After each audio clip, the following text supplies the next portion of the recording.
off for round number 2 here, which this matchup, I have no idea how this matchup goes. Do you? No. This is not one we see very often.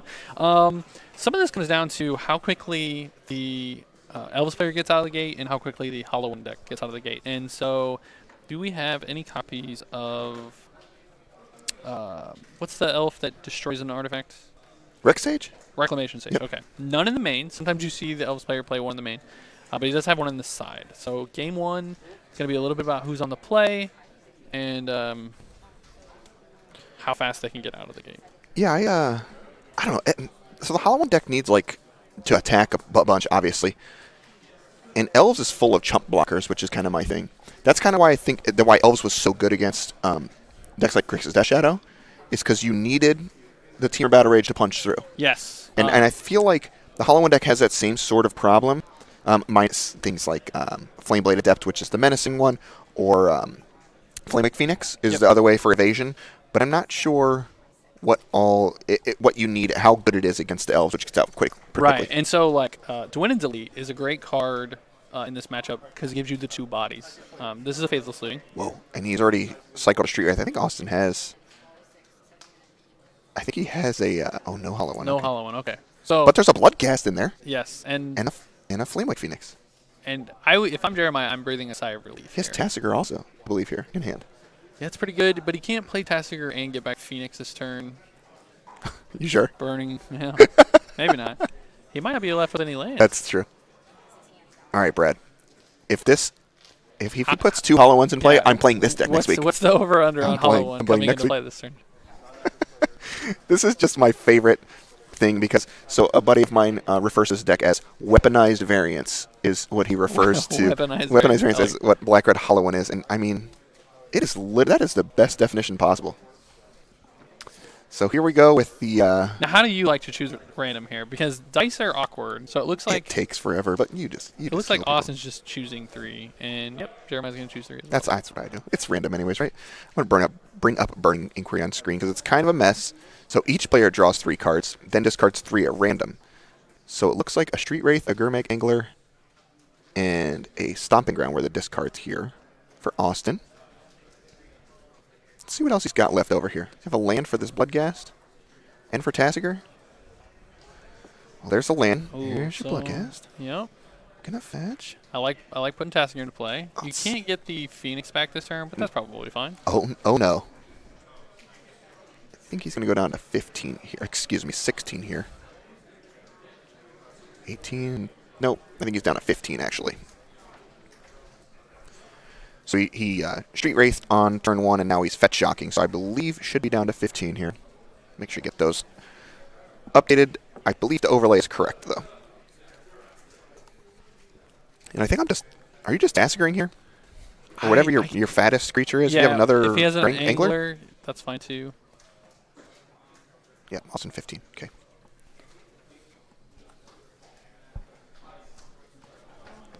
All right, so it looks like he's going to go ahead and go for this Tasigur. Delving down 5. And already now, Austin has 6 power in play. So Jeremiah is under the gun. And discarded...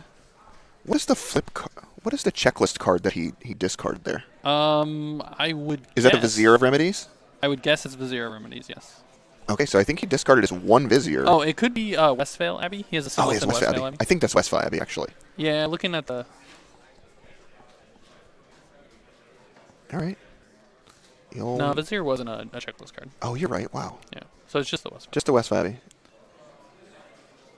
And a Heritage. So, pretty good discards. I think that's an Azuri also on the top. So it was an Azuri yeah. and a Heritage. Those are pretty good ones. Pretty good. To get rid of. Weaponized Variants, again, doing its thing. So if this is a Dwynen's Elite, yeah, well, that's pretty good. See, now Austin's back on the back foot. He's going to need this Flamewake Phoenix to do a lot of damage. Yeah, I think so too. And the real question is Jeremiah deploying anything else? Because he now has 3 mana available to him, but he does not look like he can. So we assume Cavern named Elf, but it could name Angel. That is true. Well, there's Goblin Lore. If you needed a card, this is one of them.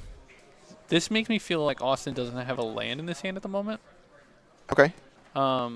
Because if you did, you'd probably want to get Flamewake Phoenix out on the table, at the very least. Okay. This deck is so interesting. There's so many lines with this Hollow One deck. It reminds me. Let's see what he discards real quick here. Another Bloodghast. Okay. A Looting, a Bloodghast, and a Adept. Yeah, an Adept, Flameblade Adept. He hasn't seen a Hollow in this game. Looks like he picked up a couple of lands. And he had another Phoenix that he didn't discard. There's a land. There's a Bloodghast in there. What we got? Yep. All right. Yeah, I like this. Just shoving. Yeah, I mean, I think you have to. Yeah. And that's the thing is, like, Jeremiah's Elves matter. Like, Yeah. the number of them that he has is they're all mana producers at this point, so he can't just throw them away. Yeah, it's So I think once Jeremiah's life total starts to get close to 10, we might start to see some blocking. just due to the Bloodghast. Just due to the Bloodcast, but until then, I don't foresee any blocks at all. So I was talking about this Black-Red Hollow One deck. Kind of reminds me of a mixture of Dredge. Mm-hmm. It's very graveyard centric, and it mixed with like the Death Shadow lists, where you have a lot of undercosted threats. There's a ton of decisions every turn. Yes. And it's very easy to mess up which decision you're making. So it's a complicated deck, and with the variance that's just within the deck, it's pretty difficult to play. So here, Jeremiah potentially representing Collected Company or Court of Calling. Another Goblin Lore. We did get confirmation Cavern was on Elf and not Angel. Jeremiah's life total should be 16 on the die, excuse me. So, but I believe our overlay is correct again. Yeah, no turn 3 plays. So that's the Horizon Canopy also, right? So he has Horizon Canopy plus possible Court of Calling, which you said, and Collected Company. Yep. So I think Jeremiah's actually in a pretty decent spot at this point. And he could do both. Like, he could Cord or Collected Company and hit 2 targets and then Cord. All right. Another Bloodghast in the bin. That's a third Bloodghast. Another Flamewake Phoenix in hand as well. Yeah, Austin has a lot of stuff going on right now. I don't know if it's going to get better or worse for Jeremiah as we continue here. I think it'll get better. Like, it's very likely that if he has a Cord. If he has Cord and a Coco, he could probably win next turn. Yeah. Unless Austin has some type of interaction. I feel like I'm attacking with this Tassiger a couple times. Austin has 4 bolts, which is really his only instant speed answer to anything Jeremiah has going on. Okay. Should be down to 10 here. Down to 9. Off the canopy. Off the canopy, correct. Yeah. All right, we need some big hits here. Well, this is... And Collected Company is the kind of card I don't think Jeremiah likes to play. Again, he just wants to play Elves. So if this ever bricks, he's going to probably rip it up. Speaking of variants. Yeah. This is not weaponized variants, though. This is just a green thing variants. Oh, good. 2 Elvish Mystics. Real good. 4 mana for 2 power. That's pretty solid. Yeah, especially when you have a Heritage Druid in play already. Oh, he doesn't actually have a Heritage Druid. No. That's a Dwynen's Elite, yeah. A Nettle Sentinel, and now triple Elvish Mystic. So here's a Cord for 2. We have a combo piece here. He's only got 1 Vizier. Is Vizier worth it here? I don't think that it is. What are we going to get if it's not? Let's see. Could get a Dwynen's Elite. A Dwynen's Elite. Oh, he goes and gets the Devoted Druid here. Okay. Maybe he has it in hand, or he has another Cord possible. If he does have a Vizier in his hand, then that's definitely very good. And he can combo next turn. He just needs something to do with his mana. Yeah.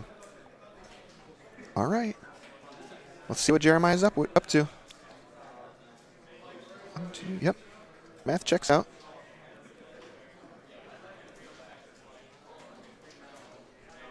He also has a Canopy to sack. Yeah, he has a Canopy. I think he has a second Canopy in his hand as well. I think he does, yeah. This might be the Vizier. Sure is. Now he needs Just something to do with his mana. So make infinite green. Draw a card. Yeah. And notably, he can only make infinite green. He's going to do it again. He has Forest in hand as one of the cards. Oh, another he Druid. got there. Missouri. Oh, Come on. Come on. 2 draws to get there. Look, you can't be a 2-time state champion Jeremiah Nelson unless you get a little lucky off the top of your deck. That was good stuff right there. Yeah, that was. I mean, that's That's how I drew up his deck. Is get a devoted druid, play a vizier, make infinite mana, play my Zuri or Shalai, and You know what? When you're right, Brad. Yeah, that's exactly how we drew it up. Hope they get there and just do. Real nice stuff. All right, so Jeremiah Nelson going to win game number 1 here against Austin Hoth. Elves. Is Elves the deck that you would choose to go to a tournament with? it would. Okay, so it's kind of funny because I wouldn't, but I'm in the same. Why is that funny? I'm in the same boat as Jeremiah, where it's a deck I've wanted to play for like 2 years now, and I just haven't ever played it. I've lost to it a few times. The worst was definitely in the top 8 at state champ, and I was just like, man, this deck is surprisingly resilient at times. Obviously very weak to board wipes, but you can play around it, and the new combos definitely help with that. Now, you told me Jeremiah waited 5 years to play this deck, so I'm going to just assume he's the kind of person that is just waiting for Stoneforge Mystic to be unbanned in Modern. I'm not sure. That's you. It's that definitely is you. me. I can't look at you and not think of 100%. Stoneforge Yes, Mystic in Modern. I want that card bad. All right, so on Austin's side of the table here, his matchup certainly gets better post-board. He has a pair of Engineered Explosives, which is just Wrath of God against Elves, typically.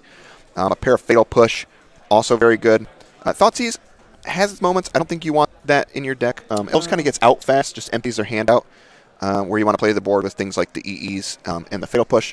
2 Grim Lavamancer, also real good. Yes. Ancient Grudge, not very good. Big Game Hunter, not good. And the Leyline of the Void, not very good. But the 6 cards that he's bringing in are just, they're haymakers, honestly, in this matchup. I agree. EE Push is fine. Push is actually doesn't hit the big problem cards unless you have a fetch land like a Azuri. But once Azuri hits, if you have infinite mana, you've already won. Yeah. But the Grim Lavamancers are also just repeatable damage, and you fill up your graveyard so quickly. Yeah, definitely. I'm not sure really what he's removing. Austin has a pair of Collective Brutalities in his deck too, main, which is pretty good. Perhaps some of these Flame-Blade Adepts come out. I think usually my understanding is that when you're boarding in specific answers, you board out cards like Burning Inquiry. Okay. Because you don't want to be getting rid of them. Yeah, Gotcha. I mean, and you still use your Goblin Lords and stuff, but Burning Inquiry is really just a turn 1. I want to get Hollow Ones into play as fast as possible. Okay.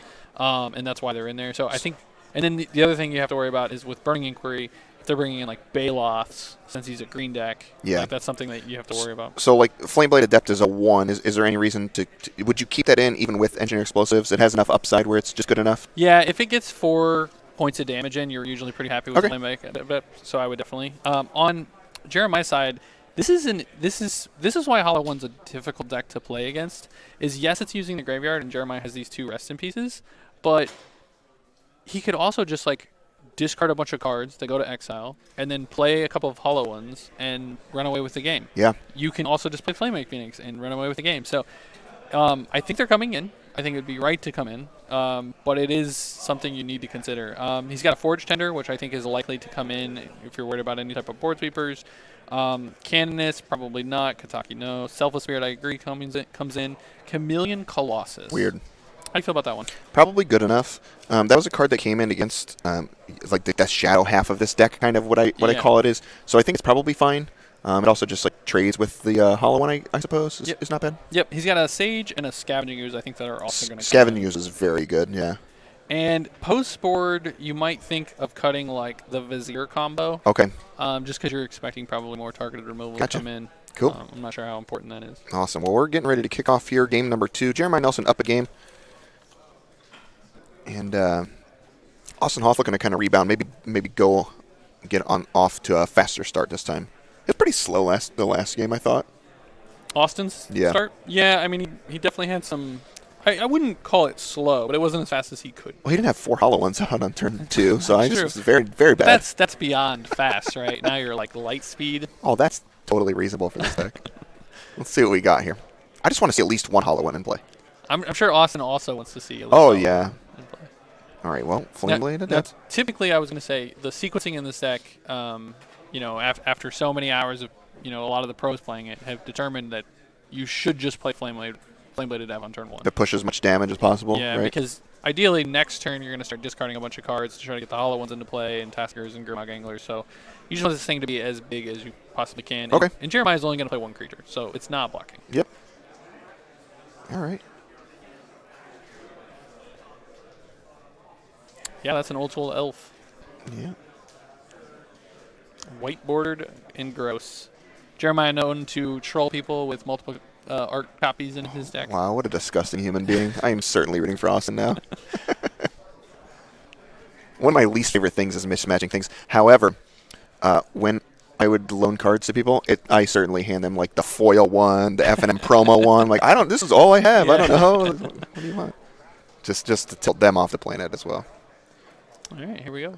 Austin going to do some looting here, some faithless looting. Saw Phoenix. The Phoenix is a good pickup. It's an obvious one to discard. Unless he doesn't have a 4-power thing. Yeah, it doesn't. I don't know what he I has. assume that he does. His hand's pretty land heavy as well. I think he has 2 lands in hand. There's that. Going to go down to 17, I believe. Oh, Another one. Yep. Wow. All right, so any hollow ones he finds, he can play for free. I don't think he has one. I don't think he does either. Goodness. Why is this deck called Hollow One when it's just red and black creatures? Make sure his deck list has 4 hollow ones Yeah. there. Yeah. Not playing anything Yeah, wild? they're there. Well, I mean, this Flame Light Depth is just giant this turn, right? Yeah, it's 5 damage. I believe that's correct. Good eye, good eye. So Jeremiah down to 13 already on the second turn of the game. Now, this is a big turn because if you can go Dwayne's Elite plus Heritage Druid, you can explode. Yeah, this is going to be nuts if he has that. Rest in Rip. peace. Yep. Ugh, That's pretty good. gross. It's pretty good. Well, that's really bad for Austin with the. I believe there's a Bloodghast in there as well. There's a Bloodghast and a death and 2 lootings. Yeah, that's a really punishing turn. So. And because he didn't get his hollow ones out early enough, there's a likelihood he doesn't even really get to play them. Yeah, are we just on like hard cast Flame Wake Phoenix time? Bolting. How do you feel about that? And obviously that bolt's in exile, and Jeremiah hasn't made an exile pile, so. Yeah, that bolt should be in the exile. Yep, got it. All right, Burning Inquiry time. Honestly, I bet Jeremiah is happy about this inquiry. Oh, yeah. Because, like, he probably kept because of the Rest in Peace. Yeah. He had a lot of scraps left over, probably. I mean, if your turn 2 play as Rest in Peace, I mean, it's good, but is it not really advancing your game plan? Right, he didn't have any other 1-mana elves because he didn't play any. So his hand might have been a little clunky. I'd like these ones to go into exile. Oh, the Vizier. Yeah, the Vizier's gone. Well, that's very good. I don't know what. All right, so that's 4 points of damage Yep, here. down to 9. Down to 9. I mean, this Adept could run away with it. This Flame Blade Adept going to go the distance. This card's like unsuspectingly good. Oh, it's insane in this deck. That's interesting. So yeah, I think Austin's at 16 right now. Yeah, I think you're right. All right, what's Jeremiah up to? Devoted Druid. Ooh, Burning Inquiry did not help. No. I think he has a Kermag Angler in Austin's hand. It's pretty bad here. I'm trying to make him out. He's doing a great job disguising him from me. Yeah, they're pretty tough to see. And his deck's foil, so this is a little bit of clear. This is the old one. Austin frequently sends out his cards to get signed by various artists. He mostly focuses on Grixis Death Shadow. Well, there's a collected company in Jeremiah's hand. All right, well, he has something to do this turn.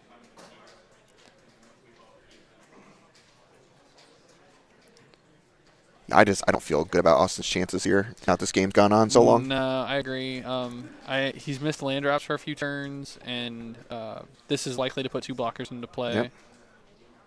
And I think at this point, I'm happy to. Whoa, I think that was a good one. I think those first 3 cards are very good. I thought I saw double Dwynen's Elite there, which is just the bee's knees. That is it. Yep. Oh, it's double. Whoa. Elvish Archdruid. Delva Archdruid. Yep. Double Archdruid. All right. Well, those are good. That gives other elves. So currently, do you even block now? I don't. Those are just like what's 1 damage? High impact. What's 1 damage? Double block. Yep. All right. Get lost. Oh. Cycling. Okay. The hollow one. It does make it a 2. Who knew that line of text existed on hollow one? Well, and if he cycles into Street Wraith, yeah, he could have lived. He could have killed one of the. Yep. No land. I think this game is basically done for. And that's a Westvale Abbey, which I don't know how Austin ever beats that card. I Yeah, I don't I don't think there's a think single there's a card. way. I just like EE doesn't do it. The Game Hunter doesn't do it. nothing does it. Let's be real. That's pretty sweet. I love Westvale Abbey. That was such a well-designed card. Yeah, it's great. We actually had a conversation about that in the car ride. How the green-white deck in standard, the Westfall Abbey was oddly awesome. And I think token stick. he can activate it now if he wants. Yeah, he sure can. I think he's gonna go for it. Actually. Yeah, I like it. I like it too. How do you? Oh nope, I lied. Oh, you just you just can't beat any of these cards, anyways. Sure. So he can make 3/6 mana with each Archdruid. It's 12 mana. Notably, the Devoted Druid, even though it's a 0 power, can attack. Doesn't have defense. Yeah. I just want to let you know that Austin has in play currently a Mountain and a Blood Crypt against this board. I can't find a way where he wins this game. I don't think there is one. I cannot find one. He has no anger of the gods. So to me, this is wow, that is activate once and then crunch with both of those. I think. Yeah, that is a billion damage on the table right now.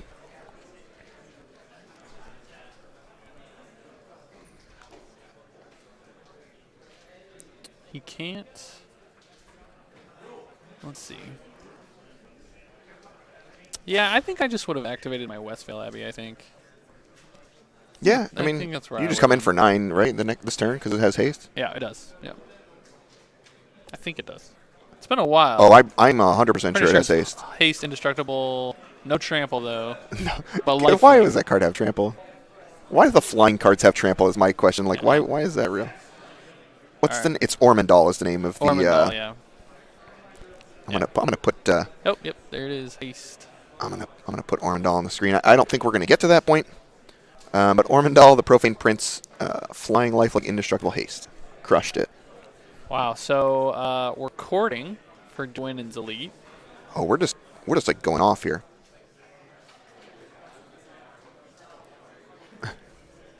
Does Jeremiah have any cards in hand? No. Okay. Okay, so it looks like he pumped. He's trying to find a way just to kill him this turn. Oh, right. So, for those wondering, the Devoted Druid has 2 -1/-1 encounters. Yep. It's not dead because the Elvish Archdruids are giving it +1/+1. Yep, double Archdruid out there. Yeah, makes that survive. Yeah, so... Boom. Good. I think he has to tap. Yep. So he can't do that. Yep. Jeremiah's attacking for... How much is this right now? I believe this is... So the Druid's 0, and the other is 3 power. +1, right? From the other... Oh, does Azure get +1 too? It doesn't. No, I mean the Archdruid. It's other Druids. Druids. It's not double. Yeah. Gotcha. And down to 7. 3, 4, 5. Yeah. Yep. I think Austin's just totally dead here. Never mind. If there's a card that can bring it back, Burning Inquiry. it's Burning Inquiry into triple hollow one, because one is in the exile zone already. Doesn't matter though. Azure gives trample. Yeah, Azori's just going to trample and kill him. And Ormondal definitely kills him.